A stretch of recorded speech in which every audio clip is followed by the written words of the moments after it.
Parlons aujourd'hui du Portugal.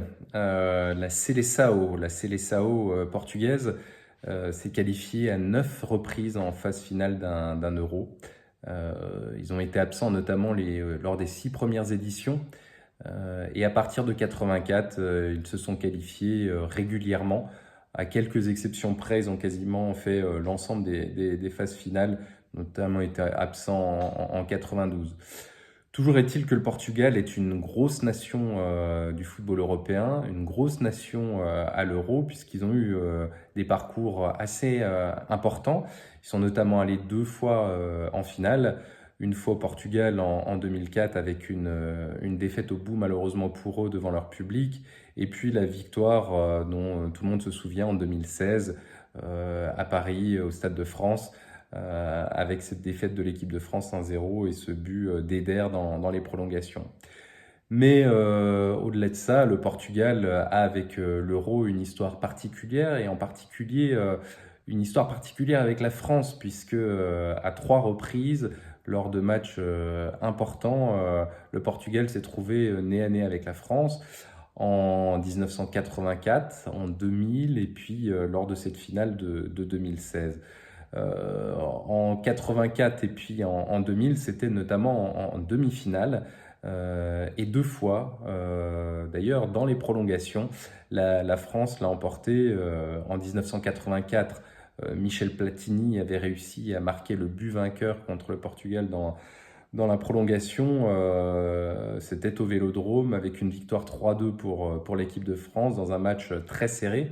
Match très serré également en demi-finale en 2000, où là également l'équipe de France, grâce à un penalty de Zinedine Zidane, avait réussi à sortir le Portugal. Donc on voit que l'histoire du Portugal avec l'Euro, c'est un peu l'histoire du Portugal avec la France, puisque les deux nations ont vraiment des moments forts en commun, heureux ou malheureux. Malheureux pour le Portugal en 1984 et puis en 2000, et plus heureux évidemment en 2016 avec ce championnat d'Europe des nations qu'ils ont réussi à gagner en France.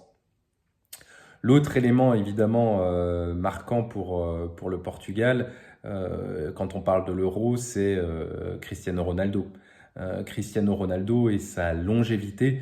Jamais un joueur n'a participé à autant de phases finales d'un Euro. À ce stade, Cristiano Ronaldo est à égalité avec Iker Casillas et a participé à 5 phases finales d'un Euro. Et là, avec l'Euro en Allemagne, Ronaldo va pouvoir participer à sa 6e phase finale et être ainsi le joueur recordman du monde, enfin recordman d'Europe des participations à la phase finale. C'est aussi le meilleur buteur de la compétition. En 5 éditions, il a marqué 14 buts, et donc s'il va en Allemagne, il va peut-être en marquer encore davantage et augmenter encore ce record. Et c'est un des joueurs qui a évidemment joué le plus de matchs, ça va de soi, puisque c'est celui qui a participé au plus de phases finales. Autre point et dernier point, et ça c'est peut-être le point le plus douloureux pour le Portugal, c'est l'excellent parcours qu'ils avaient réussi à l'Euro qu'ils ont organisé en 2004 dans leur pays. Et malheureusement, ils ont échoué en finale. Ils ont glissé sur la dernière marche contre l'invité surprise, l'invité grec, qui avait réussi à l'emporter au Stadio de la Luz 1-0 grâce à Charisteas. Et ça a été un moment vraiment très dur pour cette Seleção. Alors, la Seleção arrive là à cette compétition à l'Euro dans de très bonnes dispositions, puisqu'ils ont terminé premier de la phase éliminatoire dans leur groupe, devant la Slovaquie. Ils ont gagné leurs 10 matchs, ont marqué 36 buts, en ont encaissé que 2. Donc le Portugal vient vraiment comme un favori à cette compétition. En plus, avec Ronaldo qui jouera vraisemblablement, et on peut le dire certainement, cette dernière compétition internationale, en tout cas sur le continent européen. Peut-être qu'il sera encore là à la Coupe du Monde 2026, mais enfin, il a 39 ans et 2 mois, même s'il marque encore beaucoup de buts en Arabie Saoudite. On peut imaginer que c'est sa dernière compétition. Donc, elle va être très importante. Le Portugal, en plus, est une très très belle équipe, une ligne d'attaque absolument remarquable, avec Silva, avec Joao Félix, avec Ronaldo, avec Rafael Leao. Donc il y a une équipe extrêmement solide devant, solide d'ailleurs sur toutes les lignes, et qui peut faire quelque chose en plus parce qu'ils sont dans un groupe éliminatoire vraiment à leur portée. Normalement, ils devraient se balader dans ce groupe puisqu'ils sont aux prises avec la Turquie, avec le petit pousset, la Géorgie, qui va participer à sa première phase finale, et puis la Tchéquie.